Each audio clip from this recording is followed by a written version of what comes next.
Welcome back to Greg Plays Games. Today I'm just going to be giving some thoughts on playing The Legend of Zelda Ocarina of Time in the year of 2025. The 3DS version came out all the way back in 2011.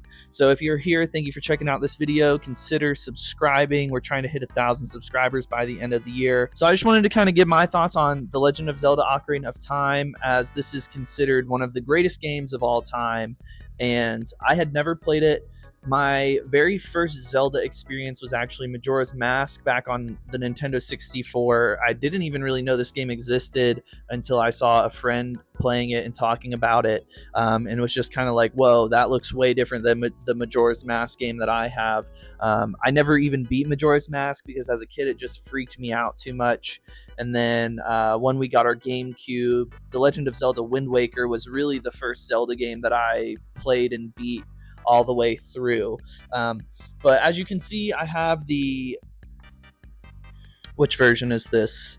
The UAE Saudi Arabia version of the Nintendo 3DS copy. Got the game cartridge. Doesn't really come with a manual. Games kind of stopped coming with manuals. I feel like probably towards the end of the Xbox 360 era. Played it on my new Nintendo 3DS, not the XL version. It is for me, this console's a little bit too small, so you just kind of have to play it in smaller spurts of like 45-minute increments or so. But overall, a pretty great device that I very much enjoyed playing on. Now, I will say I have also tried to play this on the Nintendo Switch online version, and the differences between the 3DS version and the Nintendo 64 version are pretty stark just from a visual standpoint.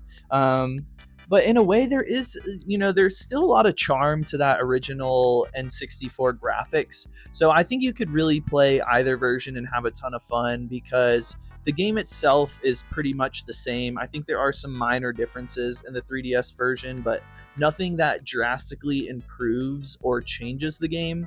So you can play either one. I actually really like the Nintendo 64 online version because you can use the rewind feature, which is super convenient, especially in these games where if you die, you lose, and there are just moments in dungeons and boss fights where you lose all your health and all your magic, and let's say you're using arrows and you ran out of arrows. There's not really a save point. Once you die, all that stuff is gone and it just respawns you outside the dungeon area, and then you have to go and get a bunch more fairies, find ammo, find magic. So that rewind function is super nice to have and definitely missed while playing through the 3DS version. But for me, to so many, this is considered one of the greatest games of all time. Having no nostalgia for it, I can still see why people would say that, but for me, it doesn't even top Wind Waker. I think for me, what I really like about Zelda, and especially the newer Zeldas, Breath of the Wild and Tears of the Kingdom, is that freedom of exploration and that freedom of gameplay and how you puzzle solve. Whereas, the more traditional Zelda games, even like Wind Waker and Skyward Sword and definitely Ocarina of Time, that freedom is a lot more limited and just truly for me not as fun, where I really enjoy the exploration in Breath of the Wild and Tears of the Kingdom. There's very little of that in Ocarina of Time. There is an open world hub map that you can use to traverse from dungeon to dungeon, but then once you're in the dungeon, it is pretty much straight up puzzle solving, and that is fun. I do enjoy puzzle games, but the issue is that the age really shows, and back in the day, a lot of games would be played in a tandem with a guide, and this game would truthfully, for me, having never played it before, it would have been impossible for me to beat without using an online guide and an online walkthrough. There are just so many obscure puzzles where you have to travel through time and do one thing as a child and then travel back as an adult and then do something different. And there's just so many obscure moments like that don't really have logic behind the solution, and I just don't know how you would come to that conclusion. I don't know if this is prevalent in the Nintendo 64 version, but in the 3DS copy, there are at least in the very first village that you're in as Link, there is a hint area where you can go and like kind of go through, like crawl through this hole, and it gives you hints throughout the game on what to do next. So there were occasions where I was able to just kind of use that in-game hint system to find my next steps. But then there were so many instances where I had to defer to an online walkthrough on how to solve specific puzzles. And I mean, I feel like I'm smart, but sometimes I can be a fool. And there were definitely some puzzles that probably just needed to dig a little deeper on. But there were certainly puzzles where there just truly was no way I ever would have figured out how to solve them.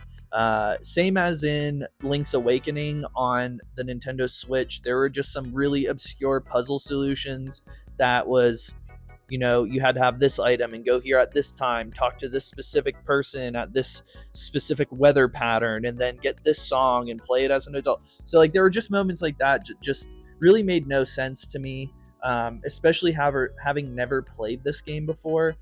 And I think if they were to remake this game, I would hope that they would kind of iron out some of those things, and into the aspect of like not really great save points or checkpoints within the dungeons really deterred my enjoyment of the game at times. And so it took me a long time to beat this game, you know, with kind of putting it down and revisiting it after points of frustration. But yeah, overall, certainly not my favorite Zelda game. It is certainly a fun game and a game I can feel comfortable recommending someone try out and play, especially if they're a Zelda fan. I feel like it's just one of those boxes you have to check off. I mean, the music in here kind of sets the standard as far as video game music. I don't know if I've ever heard a better video game soundtrack than this. There's just so many bangers, like the Desert Gerudo theme song. Every single one of the Ocarina theme songs is memorable. There's just really great music, really memorable characters, and I mean, it overall it does set a very kind of this weird tone where it's lighthearted but also very mysterious and uncomfortable and strange. There's truly no games like it other than Majora's Mask or other Zelda games where it is kind of like has this air of positivity with this underlying sinister tone. And especially in Majora's Mask with that moon hanging over your head. But it's just a truly unique game. You know, the character voices are really memorable and weird, and there's always like weird moaning, and the fountain fairies are like weirdly sexualized, and there's just these really weird memorable moments that you just don't get in a lot of modern video games, and like these weird just circumstances and characters that you just don't really see in a lot of modern games. It kind of reminds me of some of the things I've seen of Death Stranding 2, with just kind of some weird absurdity going on, not to that full degree as Death Stranding 2, but certainly shades of it. So overall, it's definitely not my favorite Zelda game. I still don't think this tops Tears of the Kingdom or Breath of the Wild or Wind Waker for me. In some ways, I even enjoyed Skyward Sword a little bit more, but I would say overall, I probably think this is a better game than Skyward Sword. I really like the Skyward Sword art style, whereas I just feel like even the 3DS version, it could use a facelift just from how like angular like the surrounding, like the setting is. I think it shows its age in that sense. So I think it would be a really interesting game for Nintendo to revisit and kind of modernize, because the story is really interesting, but there's just so many aspects of the puzzle solving that are dated and not necessarily up to today's standards. So overall, really enjoyable game, a game that I would recommend to you, any Zelda fan who hasn't played it. I think there are just so many other better Zelda games. Like I would recommend Wind Waker, even the GameCube version over this 10 times out of 10. To me, that's what Zelda is. It's that kind of open world while still puzzle solving, and there's, you know, focus on exploration, and it has a little bit of that, but it's certainly, you know, an older game, and so it's not as fulfilling in that sense, especially not having played this as a kid or having the nostalgia for that world. So overall, great game. Certainly not my favorite Zelda game, possibly not even top 5, but that's just my thoughts. Let me know if you've played this game and kind of what some of your favorite parts are. I think for me, my favorite part of this game was the music and just overall tone of the game, and it had a lot less to do with the actual gameplay itself.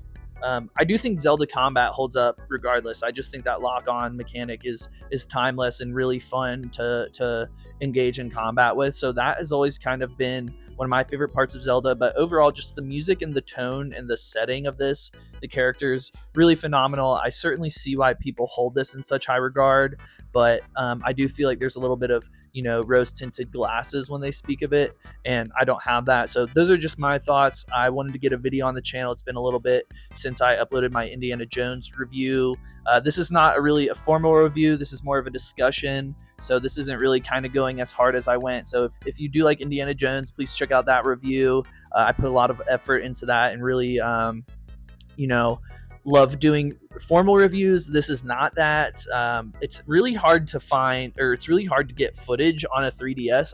It's impossible for me to, and I'm not really, don't have my Switch set up in a way for me to kind of pull gameplay for that. So I just wanted to kind of hop on, give my thoughts, because I just beat this game. I've been really trying hard to.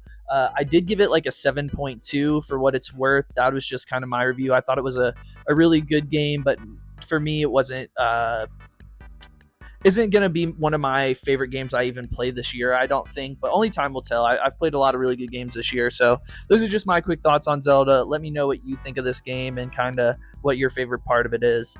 Thank you for checking out the video. Subscribe if you haven't. Smooches.